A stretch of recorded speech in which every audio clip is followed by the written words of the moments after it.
Olá pessoal, vamos começar agora a nossa segunda videoaula. Eu sou o professor Alexandre Nogueira, vocês já me conhecem, né? Então a gente vai tratar do segundo módulo da disciplina Elaboração e Gestão de Projetos. Nessa segunda unidade, nós vamos analisar e compreender melhor como são utilizadas as principais etapas para estruturar um projeto. O que é necessário para esse projeto estar estruturado, ok? Nós vamos tratar especificamente de como elaborar e como executar o projeto, os nossos projetos na área de gestão pública e gestão privada. Ok, pessoal? Quais são os objetivos da nossa videoaula de hoje?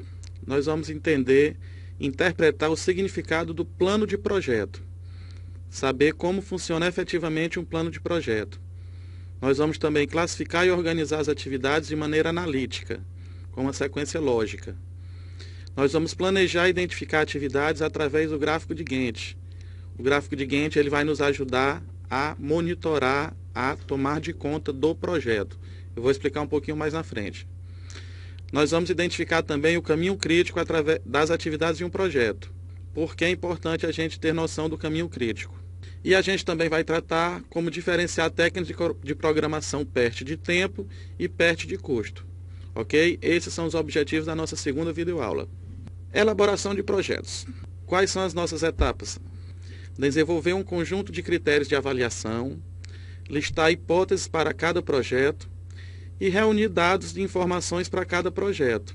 Quando nós fazemos isso, ao final, a gente vai avaliar cada projeto com relação aos seus critérios, saber quais são os projetos que efetivamente devem ser dados sequência.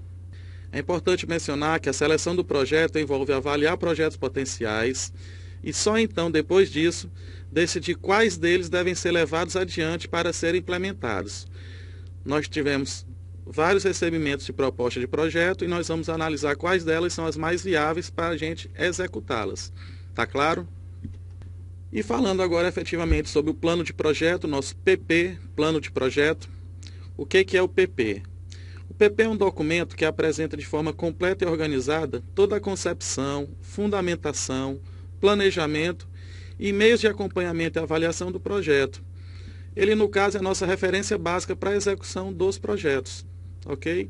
E o que é que nós temos dentro do PP? No corpo do PP, nós temos 3 elementos. O escopo, o plano de ação e o plano de monitoramento, que é o que a gente vai fazer durante a execução do projeto. Nós vamos tratar desses 3 elementos separadamente, tá ok? Começando pelo escopo. O escopo talvez seja a parte mais importante do planejamento de um projeto. O que é o escopo? A declaração do escopo do projeto, ela visa descrever com clareza o produto final ou serviço que deverá ser feito. Ou seja, o escopo, ele é a soma total de todos os produtos do projeto e seus requisitos e características. É aquilo que a gente quer atingir, é o nosso objetivo. Obviamente, o escopo ele deve satisfazer o cliente. É o cliente que está pedindo o projeto, que quer o resultado positivo do projeto, de maneira que a entrega esteja de acordo com os requisitos e critérios de aceitação, de forma a realizar o objetivo do projeto, como eu lhe falei, a satisfação do cliente. Por exemplo, para ficar mais claro para vocês, o escopo do projeto de uma construção, ele deve incluir todo o trabalho envolvido em limpar o terreno, em construir uma casa, em realizar o paisagismo para as especificações acordadas, tudo isso que foi acordado entre a empreiteira contratada e o cliente, que é o comprador. É importante também a gente ressaltar que o escopo de trabalho do projeto, ele deve ser realizado visando atender às especificações e qualidades desejadas do cliente. É o cliente que diz o que quer receber. Isso se refere a todo o trabalho que deve ser realizado. Qual é a finalidade? Novamente dito, satisfação do cliente, garantindo que todo o trabalho e a entrega atenda aos requisitos ou critérios de aceitação propostos pelo cliente, contemplando efetivamente o que está proposto como objetivo do projeto. Está claro para vocês? E quais são os elementos do escopo? Lembrando que o escopo é a primeira parte do PP, do plano de projeto. Os elementos do escopo são a definição do problema ou situação geradora. Por que nós estamos fazendo ou criando esse projeto? Na sequência, a gente vai dar a justificativa. Dentro do escopo, a gente vai dar a justificativa de por que está elaborando o projeto. Após a justificativa, nós vamos colocar os objetivos gerais e específicos do projeto. Na sequência, nós colocaremos no escopo os resultados esperados, o que a gente quer atingir com aquele projeto, qual é o resultado que a gente busca atingir. E, por fim, a abrangência do projeto, até onde, por onde ele deve andar, deve seguir e deve permanecer. A declaração do escopo do projeto, só reiterando, ela visa descrever com clareza o produto final ou serviço que deverá ser feito. Esse é o objetivo do escopo. Na sequência, o segundo elemento do plano de projeto que nós temos é o plano de ação. Cuidado, pessoal, para não confundir plano de projeto com plano de ação. Nós temos o plano de projeto dividido em 3 elementos. Já falamos de escopo, agora vamos falar do segundo elemento, o plano de ação. Mas quais são os elementos do plano de ação? O que é que a gente deve fazer no plano de ação? A gente deve colocar os desdobramentos de atividades e de tarefas. Como nós vamos fazer essas tarefas, essas atividades? Nós devemos colocar também as estimativas de prazo. É muito importante a gente mensurar prazos. Prazos de entrega das tarefas, das atividades. Ao tempo que a gente estima os prazos, a gente também tem que estimar os custos. E estimando os custos, a gente tem que também colocar os recursos. De onde virão os recursos para cobrir os custos? Isso tem que estar bem claro no projeto. O gestor público ele tem que ter essas informações sempre bem discriminadas para ele atentar qual projeto é o que é mais eficiente e o que deve ser executado. Ele também deve ter uma rede de tarefas e um cronograma. É importante a gente saber delegar quem vai fazer o que dentro do projeto. Ao final disso, nós temos que ter um cronograma de todas as atividades que são feitas no projeto.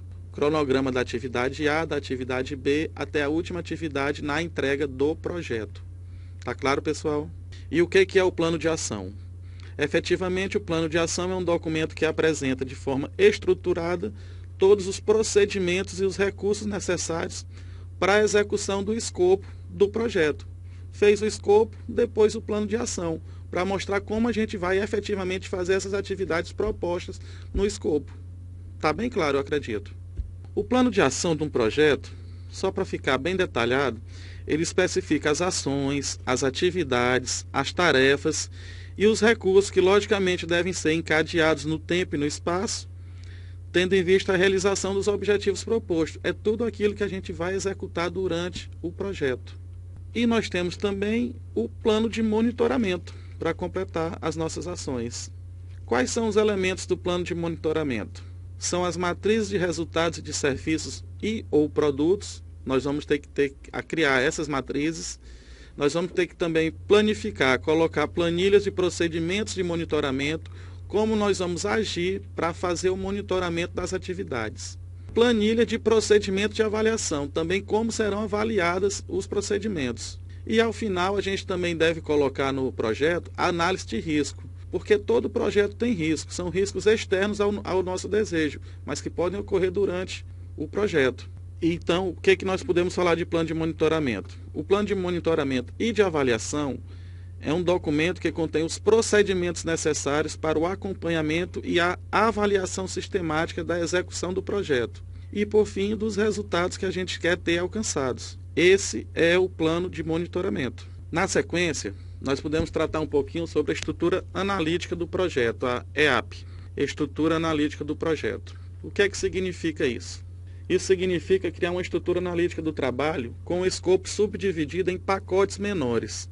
Se a gente quer analisar com melhor critério de qualidade, com melhor critério de visibilidade, a gente deve pegar um projeto maior e dividir em mini projetos, em ações menores, para a gente poder enxergar melhor os objetivos, para a gente poder administrar melhor esses mini projetos. Ok? A ideia principal para administrar a implantação de projetos é aplicar o princípio da divisibilidade do todo, transformando em partes menores para coordenar melhor cada uma delas. Nós vamos pegar o todo e vamos dividir em fatias. E aí nós vamos ter uma forma melhor de visualizar e controlar cada fatia do projeto. Prezados, uma observação importante que a gente não pode deixar de mencionar. É importante que as atividades dos mini projetos elas estejam interdependentes operacionalmente entre si. O que isso quer dizer? A atividade A e a atividade B, elas têm que estar correlacionadas, elas não são isoladas. Não, dentro de um projeto existe uma sequência de atividades que elas estão correlacionadas no tempo e no espaço. Conhecendo bem detalhadamente o que temos que fazer, nós precisaremos saber em quanto tempo as atividades serão executadas e a que custo. Se a gente sabe o tempo que elas serão executadas, a gente sabe em que momento a gente vai dar sequência com a próxima atividade. E uma forma de melhor visualizar o projeto como um todo é desmembrando em partes menores, com itens de trabalho a serem executados pela equipe que irá produzir as entregas do projeto. Nesse momento das subdivisões, é importante delegar responsabilidade de forma hierárquica. A gente vai delegar a responsabilidade para os nossos colaboradores, que estão junto com a gente nessa mesma empreitada, nesse mesmo projeto. A gente vai definir as atividades específicas e as atividades sequenciais. Estimar recursos e a duração de cada atividade, de modo a desenvolver a programação do projeto de forma eficiente. Nós temos que tentar fazer da forma mais eficiente possível, para redução de custos, redução de tempo, maior satisfação do cliente. E para completar principalmente o projeto na data de conclusão que foi requisitada, a data que foi requisitada pelo nosso cliente e a data que nós escrevemos e colocamos no projeto. A gente vai tentar contemplar essas ações dentro do prazo estimado. Porém, a gente sabe que existem algumas variáveis que podem atrapalhar o projeto, né? Nós podemos chamar isso de variáveis críticas, que são as restrições. Então, essas 7 variáveis que são restrições que podem afetar o alcance dos objetivos do projeto, tem que ser bem trabalhadas. A gente tem que ter muita atenção na hora de produzir o escopo, na qualidade do serviço que nós estamos prestando. Nós temos que observar bem a programação, como ela está sendo feita e executada. E outro fator importante é o orçamento, porque a gente tem que fazer tudo dentro do orçamento proposto. A gente não pode onerar os custos. Se a gente não pode onerar os custos, a gente tem que estar atento também aos recursos. A gente saber receber o dinheiro na hora certa de execução. Pode ocorrer durante o projeto da gente não ter o dinheiro naquele determinado momento. E é esse trabalho que a gente tem que tentar casar os recursos com os custos e junto da programação que foi executada e foi programada. Existem também outros critérios de variáveis críticas que a gente tem que ficar muito atento. E uma das restrições maiores que a gente tem que ter mais atento são os riscos. Existem riscos externos, riscos políticos, riscos financeiros, vários riscos que a gente vai tratar mais na frente e demonstrar para vocês que eles podem atrapalhar o nosso projeto, podem fazer com que ele atrase. Mas para isso que nós estamos aqui, futuros administradores. Nós somos os gestores do projeto. Nós vamos ter que aprender a gerir o projeto. Por fim, a gente tem como critério a satisfação do cliente. A gente tem que fazer o que prometeu, o que escreveu, o que colocou no papel. Então a satisfação do cliente ela é muito subjetiva e a gente tem que tentar atender a essa subjetividade da melhor forma possível, atender o gosto do cliente. Tá? Por fim, a gente tem aqui um tríplice objetivo em projetos que vocês, administradores e gestores, vocês devem ter como objetivo principal. O que são esses objetivos? É a qualidade requerida, os custos orçados e os prazos estimados. Se você conseguir desenvolver o seu projeto e ao final dele você conseguir executar com aquela qualidade que você programou, com os custos que foram orçados e com os prazos que foram estimados, você efetivamente tem um projeto de qualidade. Ok, pessoal? Nós vamos agora falar sobre o gráfico de Gantt. O gráfico de Gantt é um gráfico de barras que ele serve para nos orientar durante toda a execução do projeto. Nós vamos tratar um pouquinho sobre ele, eu vou demonstrar para vocês aqui, vocês vão ver nos slides depois como é que se trabalha o gráfico de Gantt. Mas o que é isso, na verdade? É uma forma de gráfico de barras usada como ferramenta de planejamento e agendamento que exibe as atividades do projeto ao longo de uma escala de tempo. Isso é o gráfico de Gantt ou gráfico de barras. Aqui está um exemplo do gráfico de Gantt. A gente tem as atividades de um lado pelos os prazos do outro. Geralmente as barras são colocadas por semana, mas você também pode diminuir e aumentar essas barras. As estimativas que a gente faz é que cada atividade seja desempenhada em semanas. Então, essas barras significam as semanas que são determinadas para cada tipo de atividade. No gráfico de Gantt, as listas de atividades sugeridas no projeto demandam tempo para sua execução, onde estes geralmente são diferentes entre si. Nem todas as atividades são iguais. E além disso, algumas atividades só podem ser iniciadas ao término total ou parcial de outras. Como eu disse, elas são interdependentes. Mas algumas atividades a gente só consegue iniciar quando a gente termina outra. Isso nos dá a possibilidade de estabelecer sequências ou caminhos diferentes para se realizar as atividades do projeto. Pessoal, é importante comentar também que os caminhos ou as sequências para se executar as atividades são combinações entre elas. Elas têm que estar interligadas, tá? Quando não há nenhuma relação entre elas, elas são identificadas como atividades paralelas, Se existem atividades paralelas, elas podem ser desempenhadas ao mesmo tempo, independente uma da outra. E uma observação importante para vocês é que existe uma relação de precedência que define qual é a atividade que deve ser executada antes da próxima atividade. A gente tem que saber dimensionar o que tem que ser feito primeiro. Atividade A primeiro, na sequência atividade B. E as atividades paralelas a gente vai tocando ao mesmo tempo. Falar um pouquinho sobre cronograma. O que a gente pode falar sobre cronograma? Os elementos básicos de um cronograma são a descrição das etapas a serem executadas, a responsabilidade pela administração e execução de cada etapa, a duração estimada para a realização de cada etapa, tudo isso tem que estar discriminado no cronograma. E uma legenda gráfica para registrar os prazos de duração estimados e para marcar a evolução da execução das etapas. Isso a gente pode solicitar a nossa ferramenta gráfica de Gantt para nos utilizar como acessório, para a gente visualizar melhor essas atividades. E nós também temos que falar um pouquinho sobre o método do caminho crítico, CPM. O CPM é um método que visa estimar o roteiro e o prazo limite para a execução do projeto, por meio da relação de dependência e de duração de cada atividade.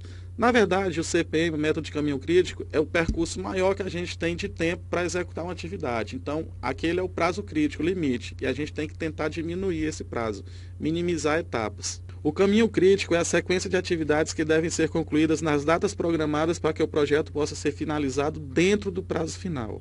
Outra observação importante, pessoal, o CPM ele está diretamente ligado no planejamento do tempo. Olha o que eu estou falando o tempo todo, planejamento do tempo, com o objetivo de minimizar o tempo de duração total do projeto. Então a gente tem que ser sempre atento a isso.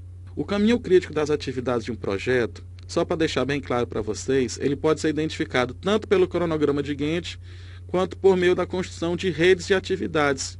São outro tipo de ferramentas que a gente pode utilizar do CPM.